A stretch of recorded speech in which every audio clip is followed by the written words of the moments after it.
All right, shalom. We are continuing our discipleship curriculum according to Yahusha. So we're going through Yahusha's words, and right now we're in Matthew chapter 5, verse 31 to 32. I'm going to read here from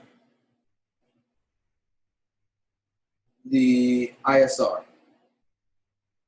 And it says, "It has been said, whoever puts away his wife, let him give her a certificate of divorce.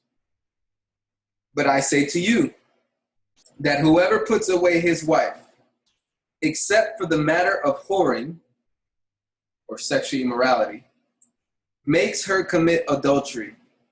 And whoever marries a woman who has been put away commits adultery." All right, before we comment on this, we're going to read all the passages in the Gospels on this subject. So let's go to some cross references. Let's go to Matthew chapter 19, verse 1 to 10.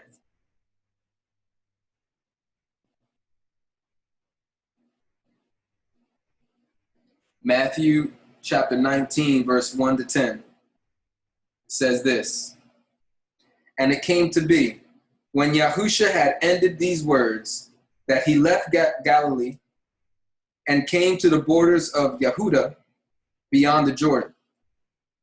And the large crowds followed him, and he healed them there. And the Pharisees came to him, trying him, testing him, saying to him, 'Is it right for a man to put away his wife for every reason?'" Depending on your translation, might say any reason, for any cause. Verse 4, Yahusha answering said to them, "Did you not read that he who made them at the beginning made them male and female? And said, for this cause a man shall leave his father and mother and cleave to his wife, and the two shall become one flesh. So that they are no longer two, but one flesh. Therefore, what Elohim has joined together, let no man separate." They said to him, "Why then did Moshe command to give a certificate of divorce and put her away?"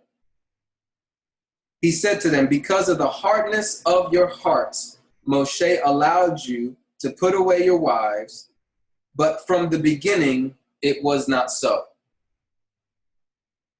And I say to you, whoever puts away his wife, except on the ground of whoring, and marries another, commits adultery.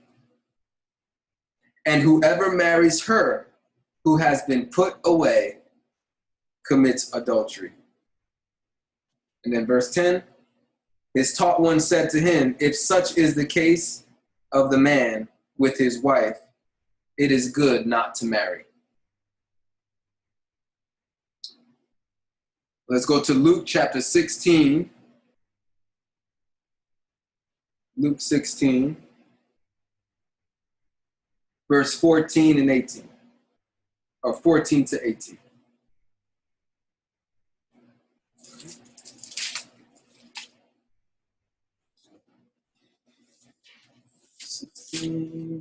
Apologies.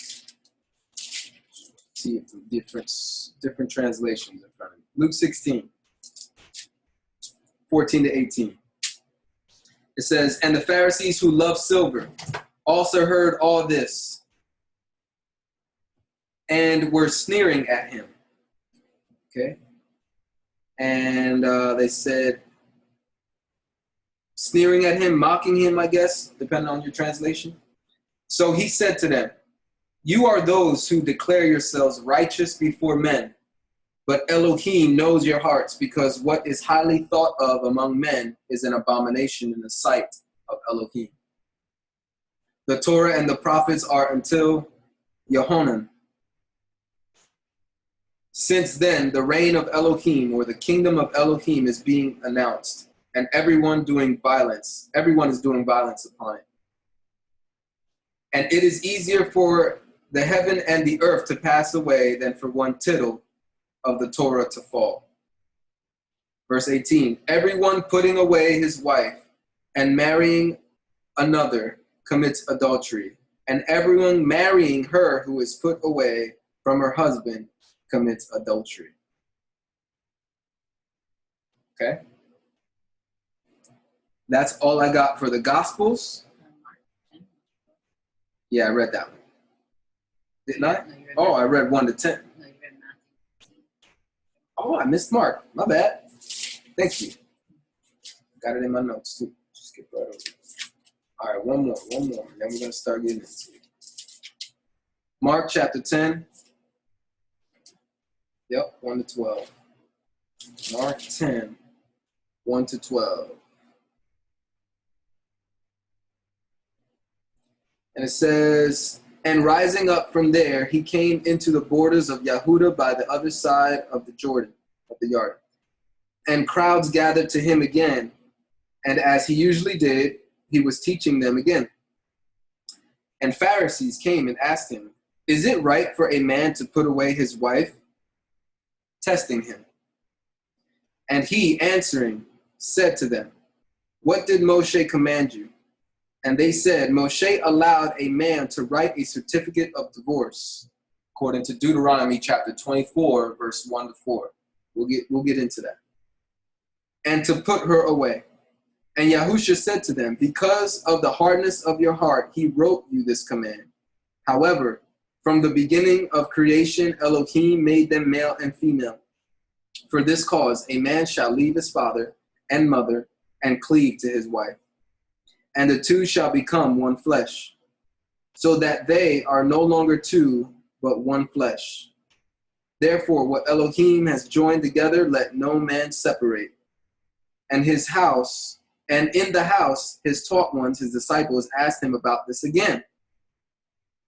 And he said to them, whoever puts away his wife and marries another commits adultery against her. And if a woman puts away her husband and marries another, she commits adultery. Ooh, excuse me, I'm getting allergies. All right. Matthew chapter 5, verse 31 to 33. First thing I wanted to point out with this passage, two distinct words that depending on your translation, it won't show you. Like the New King James, when I was reading it this morning, New King James is messing me up. Matthew chapter 5, verse 31.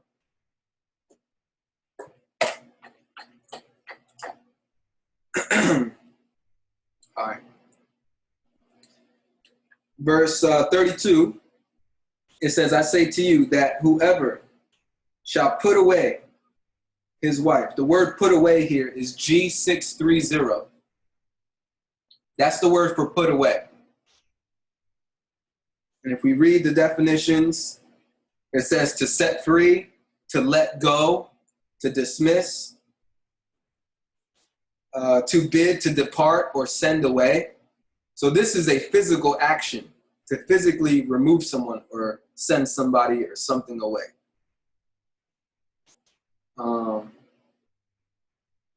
Used of in divorce, to dismiss from the house, right? When a spouse is kicked out of the home, that is, the terminology for that is to put away. The person's been put away out of the house. To dismiss from the house. All right? The next word in verse 31, or 32 rather, it says, whoever shall put away his wife, saving for the cause of fornication, cause her to commit adultery, and whoever, where is it at? Oh, verse 31, my apologies. Verse 31, it says, it has been said, whoever shall put away, that's the G630, put away his wife, let him give her a writing of divorcement. That's G647. It's a different word. There are two distinct actions being done here that many times gets overlooked. And this word G647 is apostasion. Apostasion. And it means to divorce, repudiation, or a bill of divorce. Okay, in this case, in this context, it's definitely something being given to the spouse before she's put away. That makes sense with Deuteronomy chapter 24. Let's read Deuteronomy 24, verses 1 to 4.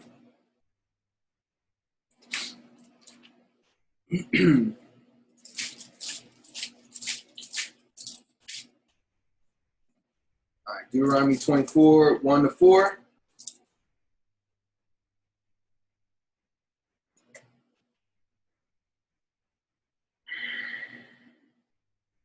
It says, when a man takes a woman or takes a wife and shall marry her, then it shall be, if she finds no favor in his eyes, because he has found a matter of uncoveredness, or some translations will say uncleanness or nakedness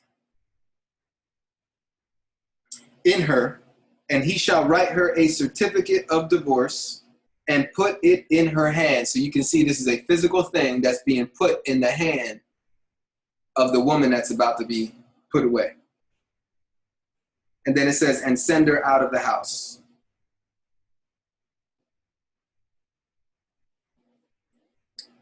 When she has departed out of his house, she may go and be another man's wife. Almost every translation I have found for verse 2 says, and there, KJV says, and when she is departed out of his house, she may go and be another man's wife. All right. If anybody has anything different, let me know. Let's see. What do you have? Italicized? What's italicized? Wife? Oh, wife is italicized. Yeah, it's not a big deal. So it says, and when she is departed out of his house, she may go and be another man's. Okay, same thing. She may go and belong to another man. There's an argument out there. There's a doctrine letting the audience know that there are people, Christians and some Israelites, that say that when someone is divorced, they're not allowed to remarry at all under any circumstance. And they would tell you that Deuteronomy 24, verse 2 is a mistranslation. They would tell, I'm just telling you what I've heard. They would say that this verse actually is saying when she goes and marries another man's house versus she may go and marry another man. So they're going to say that it's not giving permission. It's saying that it's about to lay out what happens when she does. Okay, I disagree. I think the scripture is definitely given permission that she may go and marry another. All right. Let's go back to Matthew chapter 5, verse 31, 33. So I got the word put away, G630, bill of divorce, G647. Now this other word there's two words I want to look into is the word accept when it comes to Matthew, this issue of except for the case of fornication or sexual immorality. This is the issue, right? Verse 32, it says, but I tell you that whoever puts away his wife except for the cause of sexual immorality makes her an adulteress. So in other words, let's say, here's my first thought. Here's the first thought that goes to my mind about this subject. Number one, and I think we read it in a cross-reference. There were questions being asked. We read it in a cross-reference. They're asking, is it okay for us to divorce a woman for any reason? You can kind of hear the intention behind these people asking this question. I've heard it. I've read and I've heard, so you guys have to check me on this, okay? That according to rabbinic tradition, men were able to divorce their wives if they burnt their food. Okay? Yeah. That's what I've heard from rabbinic tradition. All right? So I imagine that during these times, this kind of stuff was going on. I believe that men were divorcing their wives for whatever reason. Okay? This is part of the traditions and doctrines of men and stuff that was going on, the disgusting stuff that was going on. So here's my assumption with that. I'm letting you guys know it's an assumption. Men were divorcing their women for dumb reasons. But not only that, they weren't giving them a bill of divorce. Because you know why? A bill of divorce is a permission for this woman now to be free and to be able to marry someone else. Without the bill of divorce, it's not a legitimate divorce. The woman's just been kicked out of the house. But she's still married. She's still in covenant relationship with that husband. So that's why it's adultery if that woman who doesn't have a bill of divorce gets married to somebody else. But in Deuteronomy 24, she can marry somebody else as long as she has that certificate of divorce. So I think what was happening here, Yahusha was addressing this issue that was going on. So read it with this in mind. Matthew 31 and 32. It was said, whoever shall put away his wife, kick her out of the house, let him give her a writing of divorce. Yahusha is quoting from Deuteronomy chapter 24, verse 1, right? So it's the two things, bill of divorce and then put her away, right? Verse 32, it says, but I tell you, whoever puts away his wife. He doesn't talk about a bill of divorce in this verse. See if you can catch it. There's no bill of divorce being mentioned here. He says, but I tell you, whoever puts away his wife, except for the cause of sexual immorality, makes her an adulteress, and whoever marries her, when she is put away, commits adultery. Certificate of divorce is not mentioned because I believe he's addressing the people who divorce or who put away women without a certificate of divorce. Now, let's say that wasn't the case.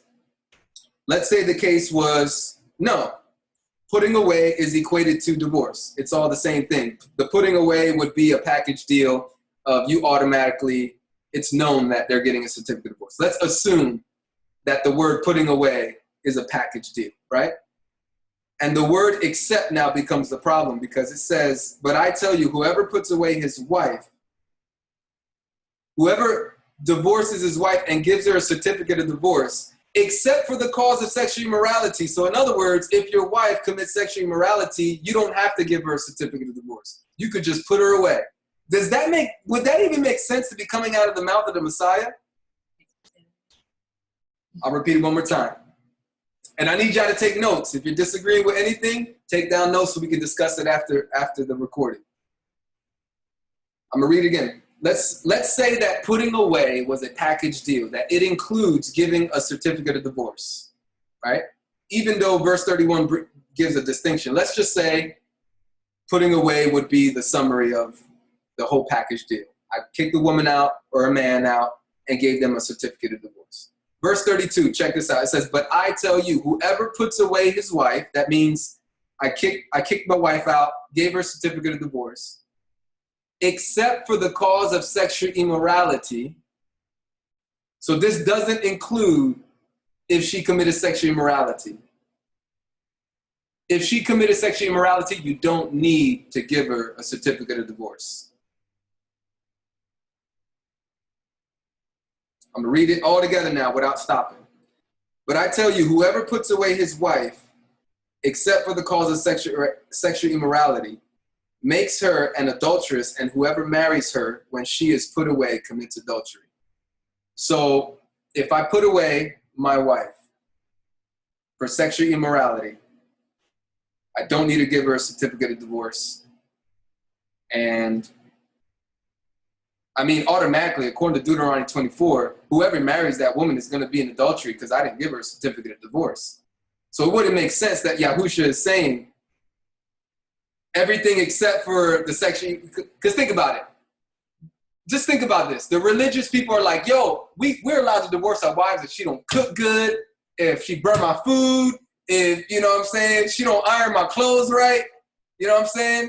These guys got this weird thing going on in Israel, okay? And you think that Yahusha's going to say,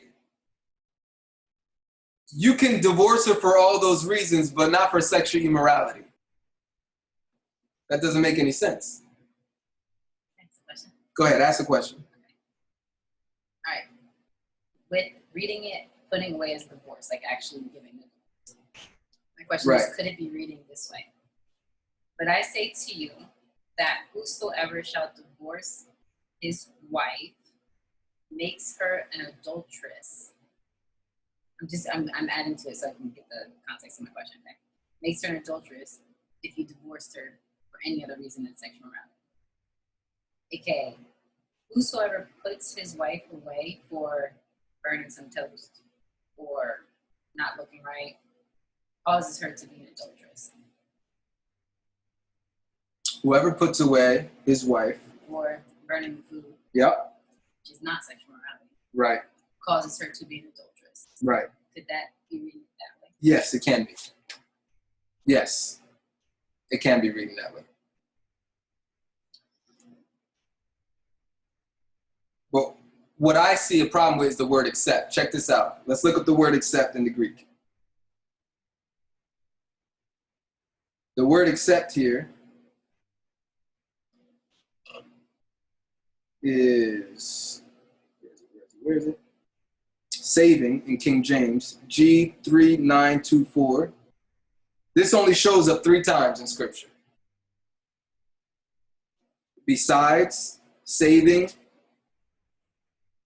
Acts chapter 26, verse 29, it says, and Paul said, I would to God that not only thou, but also all that hear me this day were both almost and altogether such as I am, except these bonds. In another translation, this is, Paul replied, I pray to God that whether in a short or long time, not only you, but also all those who are listening to me today could become such as I am, except for these chains. Okay, so that's except for, other than, besides. We go back. Matthew chapter 5, verse 32. Another definition for saving here is those things that are without. The cross-reference for this in Matthew 19, verse 1 to 10, where he also says except, again, is a different Greek word. Let's go to it real quick. Matthew chapter 19, verse 1 to 10. Let's find it.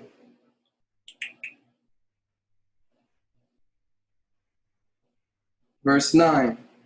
The word except in verse 9, where it says, shall put away his wife, except it be for fornication, the same concept, right? He's repeating it. The word except is G1508. This word shows up 93 times in the scriptures. And I wrote down that there are occasions where the word can be used for or more than.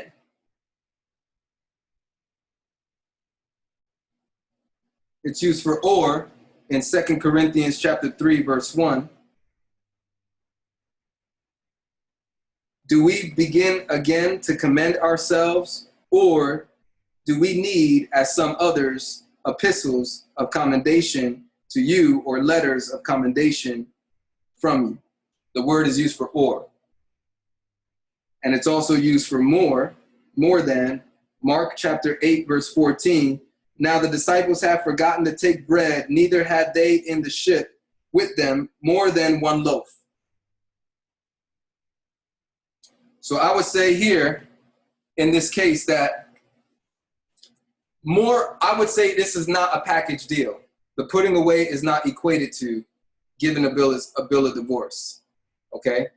So whether you put away a woman for sexual immorality, she burnt your food, whatever the case may be, if you didn't give that woman a certificate of divorce, whoever marries that woman is in adultery, and she's in adultery, because you did not follow the proper protocol of Deuteronomy chapter 24, verses 1 and 2.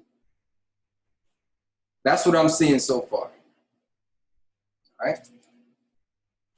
Let's go to Deuteronomy 24, verses 1 to 4. The word for uncleanness is H61. I think that's 7.2. Let me go to it.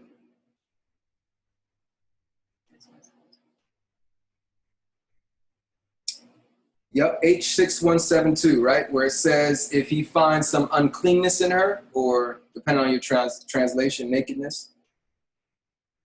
These are the definitions: shame, nakedness, all right, shamefulness, indecency, improper behavior, exposed, undefended, and then this word is used 53 times in Scripture. Okay, and it talks about thy nakedness and the shamefulness. I'm not saying, I don't believe that women can be divorced for any reason. But there are cases, not just sexual immorality, that I believe divorce can be warranted. And I'm going to bring some scriptures to show you what I believe on this. One of them is idolatry. Even though that's not infidelity directly against a spouse, that warrants a person to be put away for worshiping other gods, let alone trying to make you worship that God. All right? Yeah, I think there's Torah about people being put to death for that kind of stuff. There's an example, I believe it's in Ezra. We'll get into it. I'm not going to take up too much time. Ezzy wants to say something, but I want to get into some scriptures showing that there are other reasons other than sexual immorality that are reasons for divorce. Okay? But Ezzy, I'll let you go first. So I guess it's somewhat of a question. Okay. Where this is stemming from, the putting away, the wife, and the hardening of our hearts. What does that mean?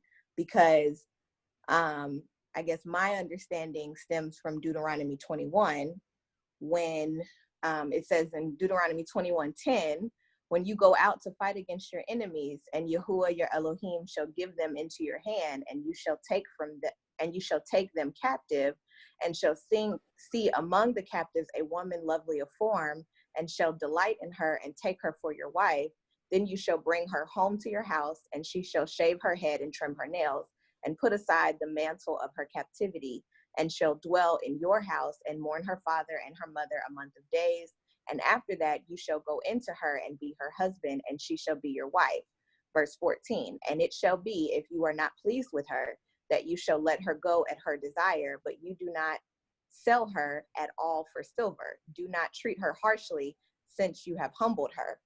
So is the whole putting away a result of us, transgressing and going and marrying these foreign women, when Yahuwah has called us to not do, or called our forefathers and the Israelites to not, take anyone captive? I guess is my question. My answer to that, the hardness of heart, has to do with sin in general.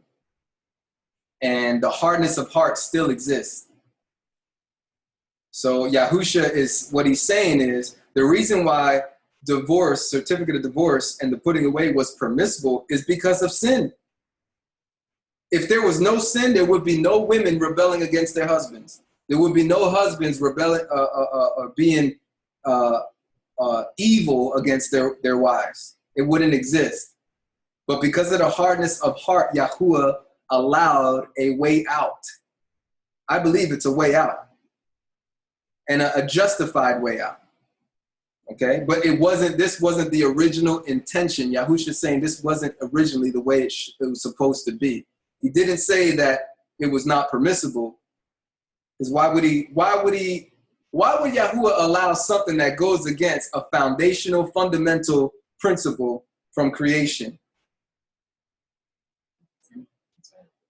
You know what I'm saying? So there's rebellion, there's contentiousness, there's Jezebel spirits, there's idolatry, there's adultery, there's fornication. I mean, we can go on and on. These are the dominant issues in marriages. The love of money, caring about money more than the relationship, and that causes strife and issues in the marriages. Now, people can choose to endure. They can choose that road. They can choose to endure waking up every morning, looking at their spouses with disgust of what they said yesterday, because it ain't changed from what they said last week and what they said last month and what they've been saying all of last year. We keep fighting over the same things. That spouse can choose to pray and choose to endure and try to love on that spouse to get him back, just like Paul talks about. Right? That's a choice. It's not a command. It's not a command that if you don't choose that route, that you're in sin now and you can't remarry and you won't enter the kingdom. That's what's being preached by people that say you can't remarry at all.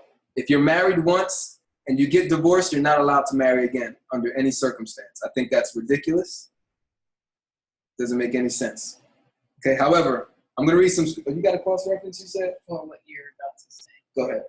Actually, it was the same, and it took my verse about the same thing, because in that, I was reading the Deuteronomy 21:10-14, and it says, these are captive wives, so these are not Israelites that they wind up getting rid of because they have no, they're not seen in good light, but it didn't necessarily just say for sexual morality, so that's what I was trying to.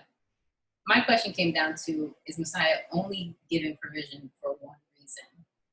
And when I'm thinking the Torah, I see other reasons why someone is given them away type of thing, but I think your answer comes down to sin. All right, I got some scriptures to consider about this subject. Proverbs chapter 27.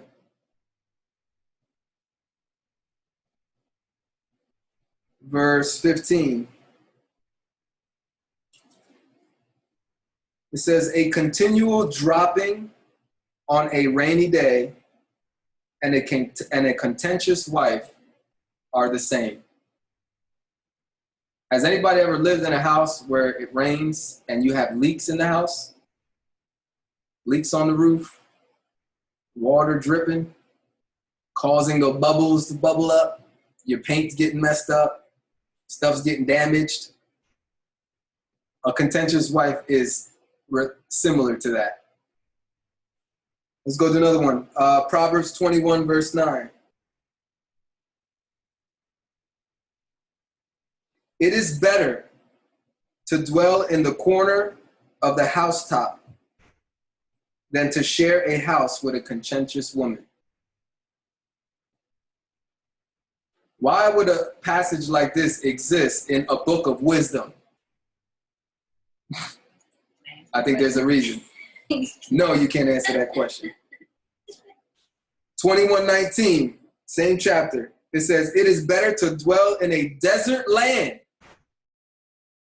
than with a contentious and fretful woman, whatever that is in a different translation, vexed woman, angry, demon-possessed, Jezebel spirit, bipolar, whatever you want to put on it. Okay, she's happy one day and then tripping the next day, like want to eat your head off. Every little thing you do. I've seen these relationships, and vice versa. I've seen men that are abusive in their role as a husband to their wives. They're abusive. Okay? Unacceptable. I don't think it's accidental that one of the cross references we read talks about even if a wife puts away her husband, I do believe that is permissible. That's not a popular stance to take, but I believe it's the same way. I don't believe a woman has to endure under abuse, things like that, unless she chooses to. I don't think she's in sin if she decides to put that man away and write a letter saying, I don't want to be your wife no more. I am putting you away from me. All right. This is important. Let's go to Jeremiah chapter 3, verse 1-14. I'm going to relate this to the gospel. The best example we can get about this is our Creator himself. There's no way that putting away doesn't involve not giving a certificate of divorce. It doesn't make sense. Yahuwah doesn't even go by this principle. Jeremiah chapter 3. Let's start at verse 1. Can I ask you about this thing? Just a question. What? Are you saying that putting away is equated to? No. Putting away is not equated to being given a certificate of divorce. A lot of men do. My biological brother was doing this. He was the one that committed adultery, and then he kicked his wife out, and he refused to give her a certificate of divorce. You know? And then he's fighting in court trying to make her lose and not get the custody of the kids and making her look like the bad guy. Yet he's a Christian. So I know that if that's done nowadays, I know that this is what the Yahudim, I believe it. I just know that they were doing stuff like this. If I'm not mistaken, I have to, again, I didn't have enough time to look into all of this, but from my memory of this subject, I remember that part of certificate involved giving money or giving something to that spouse as they go away. You give them some things for their journey and you send them away. It's not just a paper and that's it. So these religious people want to get away from that. They want to cut corners. Let me just kick her out. I don't got to do no certificate of divorce. Not only that, I think the intention of the hearts of some of these wicked men are like, I don't want her to get married again. I don't want her to get married again. So I'm not giving her a certificate of divorce. So she can go out there, because I believe in the Israel culture, if you were previously married and you are no longer married and you're trying to marry me, my question as a man is going to be, where's your certificate of divorce? Because I'm not trying to sin against Yahuwah. I'm not trying to step into a relationship I'm not supposed to be in. So you got your certificate of divorce, got some signatures, got some proof. So guess what? They were doing away with that. So that these women are like, he didn't give me one. Well, then I can't marry you. So the woman has to go around being unmarried unless, I guess, she goes to a heathen nation where they don't believe in this structure, this rule, this commandments, so she could be married or be single for the rest of her life. But Jeremiah chapter 3, verse 1 to 14.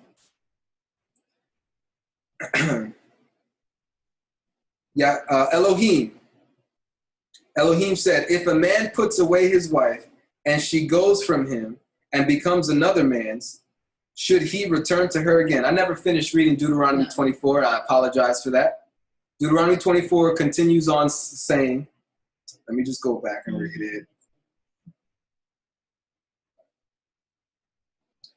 Let's start Deuteronomy 24, verse 2. My apologies for jumping around. Deuteronomy 24, verse 2. It says, when she has departed out of his house, she may go and be another man's wife. If the latter husband hates her and write her a certificate of divorce, puts it in her hand, and sends her out of his house, so she gets divorced twice. Or if the latter husband dies, who took her to be his wife, when a husband dies, that disannuls the covenant. The covenant is no longer in effect. So there's two things that disannul a covenant: a bill of divorce and death. Okay? So if the second husband dies, who took her to be his wife, her former husband who sent her away the first time may not take her again to be his wife after she has been defiled. Okay? For whatever reason, she's been defiled by going into one man, or letting one man go into her, and then breaking that covenant, going into a second covenant, letting that man go into her, and then having that covenant broken. Now, to come back into the first covenant after that I think is what the defilement is about.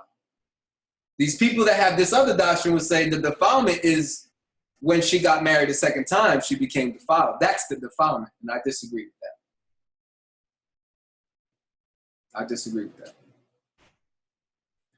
But it says, for that would be an abomination. What would be an abomination? It would be an abomination to take back a woman who went into a second covenant to come back into that first covenant for whatever reason. To us, to humans, it seems like a great, beautiful story of restoration, right? I remember as a Christian, I used to be like, yo, I think it's awesome that these people they divorced and then they came back together.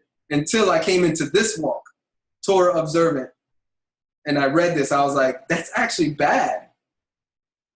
When I thought, wow, it's actually a great story of reconciliation. But according to Yahuwah, it's actually nasty. Okay? So that's that. But now let's read Jeremiah chapter 3.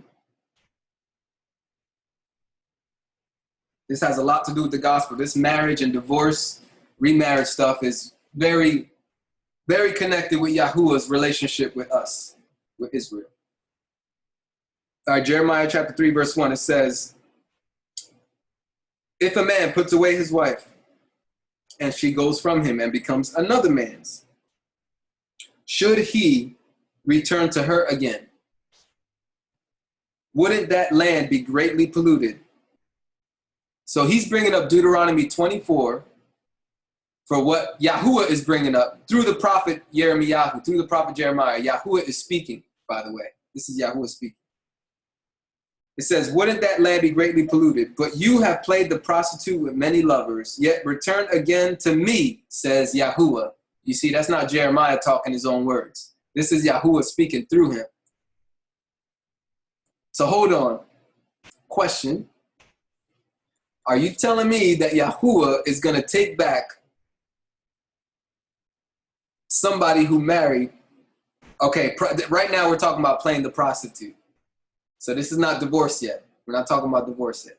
He's saying you, Israel, have played the prostitute. That's not divorce yet. That's an act that should cause for divorce. But he didn't say he divorced you yet. He just said you played the prostitute, Israel. You were worshiping other gods. You know, basically being in relationship with other gods when I'm the jealous God. I'm the one that loves you. I'm your husband. You should be, you know, being intimate with me. Worshiping me, right? Verse 2, lift up your eyes to the bare heights and see, where have you not lain with? So you've been all over the place, all over the streets, right? All around the block, as they say back in the hood. You known around the block, okay? You have sat waiting for them by the road as an Arabian in the wilderness. You have polluted the land with your prostitution and with your wickedness. Therefore, the showers have been withheld. So blessings have been withheld from Israel during the times of Jeremiah.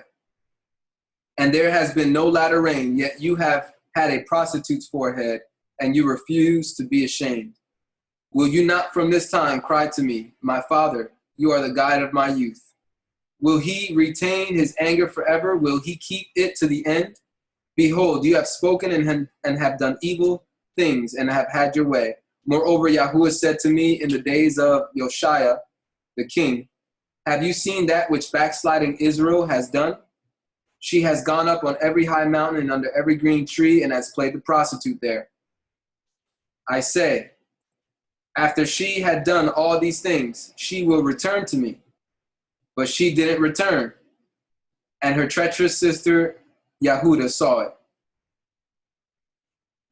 All right, so there's a distinction between Israel, the house of Israel, the northern 10 kingdoms of Israel. The southern 2 kingdoms of Israel is called Judah, the house of Judah.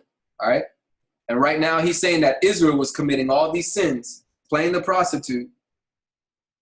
And I said, after she had done all these things, she will return to me. Yahuwah had faith that, you know what? She's going to come around. She's going to repent. Israel's, you know, the house of Israel is going to come back and obey me. But she didn't return, and her treacherous sister Judah saw it. So how does this look like in a civil kingdom mindset? This is the southern kingdom, right? Seeing the northern kingdom do all types of idolatry, prostitution, all kinds of wickedness. You know, stealing, theft, robbing the poor, the widow, all types of injustice going on. New York City, hello? New York City compared to... I don't know, give me another place. A nicer place in the United States. Oh, a nice place. It's hard to find nice places in the United States. I'm afraid to say anything. North Carolina. But anyway, yeah. New York City, right? Big city. A lot of sin going on. More population, more chaos, more sin. It's just the way it is. New York City, Hollywood, is wicked. It's like Sodom and Gomorrah, right? But you go to these like country places, it's, you know, it's not as populated. The crime rate and all this other stuff is not as crazy. But it's as if the South of the U.S. was seeing what was going on in the North and not saying nothing about it. And if anything, yeah, my wife is saying they're joining in on it. Okay, instead of saying, yo, stop, we're supposed to be observing the Torah, Israel. So they saw it, they witnessed it, and didn't do anything. Verse 8, I saw when, for this cause, that backsliding Israel, the northern kingdom, the 10 tribes of the north, had committed adultery, I had put her away and given her a certificate of divorce. You see the distinction? I believe there is a clear distinction. Yahuwah not only put her away, but gave her a bill of divorce. Yet treacherous Judah, her sister, had no fear, but she also went and played the prostitute. Because she took her prostitution lightly, and the land was polluted, and she committed adultery with stones and with wood. Yet for all this, her treacherous sister Judah has not returned to me with her whole heart, but only in pretense, says Yahuwah. So faking it. Verse 11, Yahuwah said to me, backsliding Israel has shown herself more righteous than treacherous Judah. Go and proclaim these words toward the north and say, return, you backsliding Israel, says Yahuwah. I will not look in anger on you, for I am merciful, says Yahuwah. I will not keep anger forever.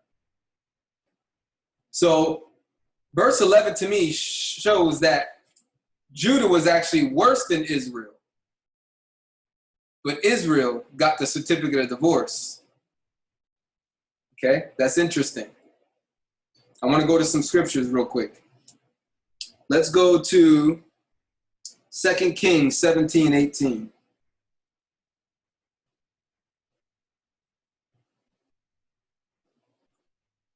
2 Kings 17:18. It says, therefore, Yahuwah was very angry with Israel and removed them out of his sight. There was none left but the tribe of Judah only. Okay? This is a scripture. There's many other scriptures we can go to in 1st and 2nd Kings and 1st and 2nd Chronicles about the prophecy Jeremiah is talking about. But one of the consequences that Yahuwah gave to Israel was kicking them out of the land and allowing them to be taken over by Gentiles. That's a punishment for disobedience. And here, in this case, all of Israel, the only one left was Judah. Okay? Ezekiel chapter 6, verse 9. Let's go to Ezekiel 6:9.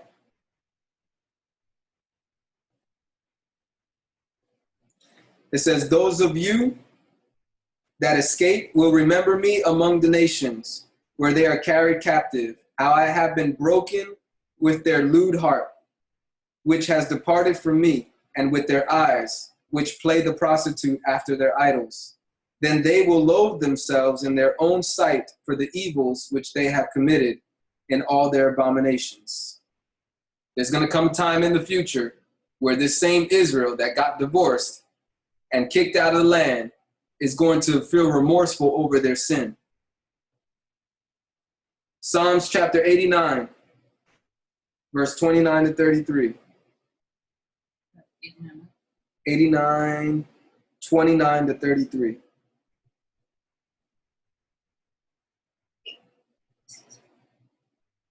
It says, I will also make his offspring endure forever, and his throne as the days of heaven. All right, maybe I should go back a little bit. Let's see. Verse 20, it's talking about David. I have found David, my servant. I have anointed him with my set-apart oil, with whom my hand shall be established. My arm will also strengthen him. No enemy will tax him. No wicked man will oppress him. I will beat down his adversaries before him and strike those who hate him. But my faithfulness and my loving kindness will be with him. In my name, his horn will be exalted. I will set his hand also on the sea and his right hand on the rivers. He will call to me, you are my Father, my God, the rock of my salvation. I will also appoint him my firstborn, the highest of the kings of the earth. Wow. That's Yahusha, definitely. I will keep my loving kindness, and Yahusha came from the lineage of David. I will keep my loving kindness for him forever. My covenant will stand firm with him. I will also make his offspring endure forever, and his throne as the days of heaven. All right, I think that was to 33. Thank you. Of his children, if his children forsake my law and don't walk in my ordinances, if they break my statutes and don't keep my commandments, then I will punish their sin with the rod and their iniquity with stripes. But I will not completely take my loving kindness from him, nor allow my faithfulness to fail. Okay? I read this because a lot of people say Yahuwah divorced the house of Israel, but he never divorced the house of Judah. Okay? I'm going to challenge that. I'm going to challenge that. I'm not sure of when this happened, but I'm definitely going to say at least consider that 70 AD, the destruction of the temple. No, matter of fact, that's not even a better one. Here's the better one. We're talking about covenant, marriage covenants, right? Yahuwah established a covenant with Israel. And we're talking about marriage covenants, husband between a wife, right? And we mentioned earlier that there are two things that disannul a covenant. What are the two things that disannul a covenant? Death and a bill of divorce. Israel, the house of Israel, the northern kingdom, was given a bill of divorce, right? Covenant ended, right? Yahusha, God, Yahuwah, came to this earth, became a man, John chapter 1, verse 1 and verse 14, and died. If he died, what happens to the first covenant that God had with Israel, with the house of Judah? Let's say the house of Judah, which everybody says Yahuwah never divorced the house of Judah. What happens with the covenant when the husband dies? It's disannulled, right? So whether there's and here's what people have told me, D, you can't find one scripture in the Bible that says Yahuwah divorced the house of Judah. Okay, fine. I'll give you that. Because 70 AD didn't happen yet. That's why. But let's just say 70 AD is not the divorce. And when I say 70 AD, guys, I'm talking about the destruction of the temple in 70 AD, where it was never rebuilt since then. Okay, Israel got ransacked by the pagan nations, the Greeks, and that's it. It's never been rebuilt after then. To me, that looks like an official divorce. That's not just, I'm kicking you out for a little bit of time, but I'll let you come back. Okay? But let's just say that's not the case. The marriage covenant is null and void because the father died. You don't believe me? I'll go to Romans chapter 7. I can go with this and on. That makes sense. Romans chapter 7, it says, "Or do you not know, brothers, for I speak to men who know the law, that the law has dominion over a man for as long as he lives. For the woman that has a husband is bound by the law to her husband while he lives. But if the husband dies, she is discharged from the law of the husband." That comes from Deuteronomy chapter 24. We read it. It says that that woman gets divorced. She gets a certificate of divorce, right? She's able to marry another man. If that man gives her a certificate of divorce, right, that second marriage is null and void now. It's disannulled. But it also said, or if that husband dies. So that husband dying also disannuls the marriage covenant. And Paul is referencing Deuteronomy 24 right now. So whatever he's about to say after this has to do with this marriage covenant and divorce and disannulling concept. So check this out. For a woman that has a husband is bound by the law to the husband while he lives. But if the husband dies, she is discharged from the law of the husband. So then, if while the husband lives, she is joined to another man, she would be called an adulteress. You need two things, death or a certificate of divorce. Hopefully that's what you've been learning so far. I'm trying to bring that home. But right now we're going to talk about this death thing. But if the husband dies, she is free from the law, so that she is no adulteress, though she is joined to another man. Therefore, my brothers, this is why he said what he said in verses 1 and 3. He's about to get into the gospel now, why Messiah had to die. Check it out. Therefore, my brothers, you also were made dead to the law through the body of Messiah, that you would be joined to another, to him who was raised from the dead, that we might produce fruit unto God.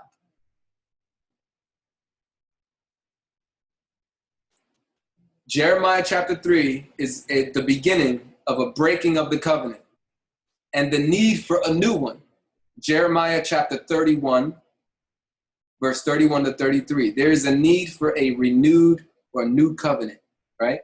There's only two ways that a new covenant can be renewed, especially if you've been divorced, like Israel. Israel's been divorced, and then she goes on continuing idolatry, which is infidelity, and making covenants with other gods.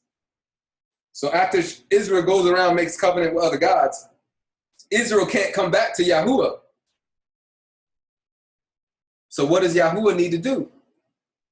He needs to die in order to call Israel back to himself. Because again, I know this is a hard topic because there's a lot of stuff, but Jeremiah chapter 3 starts off with the Deuteronomy 24 concept. Then it goes down to talk about house of Israel being given a certificate of divorce. And then it goes on and talks about how even though I've given you a certificate of divorce and you go on and marry other lovers, I'm going to bring you back to myself. So it's like, Yahuwah, how are you going to do this? How are you going to break your own Torah and take Israel back after you've given them the certificate of divorce and after they've been in covenant with other gods all over the world? He says, I have a plan. And this is the plan right here in Romans chapter 7. He dies to disannul that first covenant so that you can actually come back into covenant with the Creator. See, because let me break it down one more way in case that didn't make sense. Because even in my mind, I'm thinking of rebuttals. I'm thinking of somebody saying, oh, well, didn't Yahuwah say you can't come back after being married? Here's the point. You can't marry that first husband because he's alive. That first husband is alive. That wife is alive. That second husband that she married might be dead, but the first husband is alive. So she can't come back to that living husband. So if Yahuwah, the living husband, dies, now that entire domino effect, the whole road, the whole covenant concept is done. It's erased. It's a reset button. I hope that makes sense now. Okay? So Yahuwah becomes Yahusha, dies. That's it. First covenant, boom, disannulled. There's a need for a new one. Come back into covenant through Yahusha the Messiah, back to the Father. Without that, there's no gospel. There's no good news. We're all doomed. We're all trying to serve Yahuwah under an old covenant. And if you're part of the house of Israel, you probably can't come back into covenant relationship with Yahuwah under the old terms because you've been given a certificate of divorce. If you're the house of Judah, yeah, you could probably argue that you still got a license. But the fact that the Messiah, if you believe in the Messiah, that he's a real person in history and that he is God in the flesh, then that means the husband died. And you, as being part of the tribe of Judah, you can't try to serve Yahuwah under the old terms. You have to come through Yahusha the Messiah. If you don't embrace that blood, if you don't embrace the blood of the covenant, you don't drink from the cup Messiah drank from, you can't come back to the Father. That's the gospel. That's Romans chapter 7. So I don't think there's anything else I have here. I have one more scripture. Ezekiel chapter 37, verse 19. What does this say?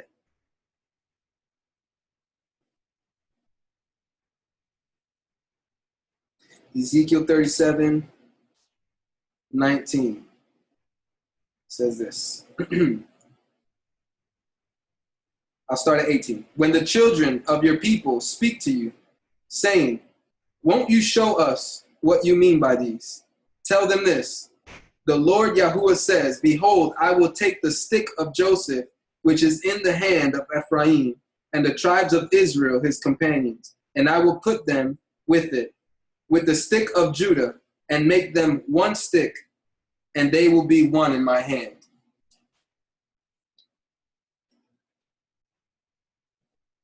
You can't Israel and Judah are one.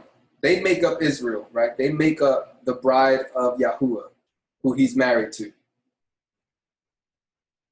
Or let's say there's two. Let's say they become two, right? Two wives. Yahuwah has two wives, the house of Israel and the house of Judah. One of them gets a bill of divorce, the other one doesn't. But Yahuwah dies. So what happens now with Judah? The father now resurrects from the dead. He's alive now. What is Judah's responsibility now? What is Judah's role? Judah's role is to get married again. You have to have another marriage.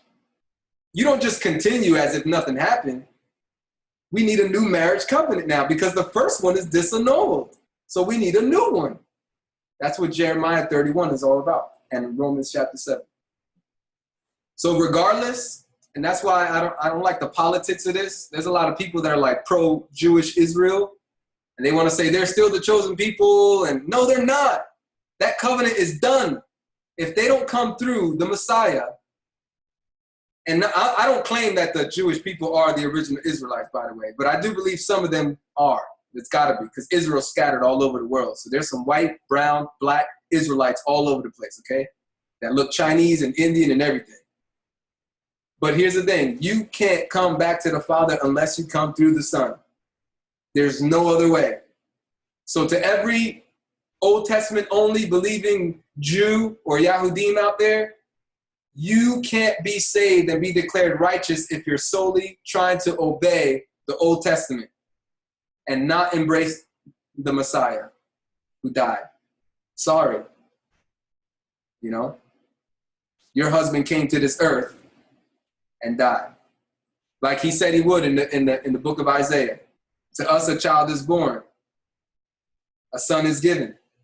His name will be Everlasting Father. Mighty God. God with us.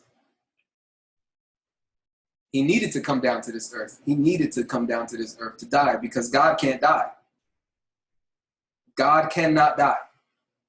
But if he becomes a human and he dies, technically he died. But he resurrected and he's alive. He's the Alpha and the Omega, the beginning and the end. He was dead and now he is alive. He is the first and the last, the bright and morning star, the root and the offspring of David. There is no salvation without the husband, without the rock that we read today in Deuteronomy chapter 31, 32. I think it's 32. The Song of Moshe. Anyway, that's all I got on this subject. I could have read more, but I didn't prepare enough. I could do a part 2. But that's a curriculum. Marriage and divorce and remarriage. Okay, according to scripture. Hope you enjoyed it. If you got any questions, email me. Any comments, disagreements, email me, devotedtoyah@gmail.com. devotedtoyah@gmail.com. Shalom.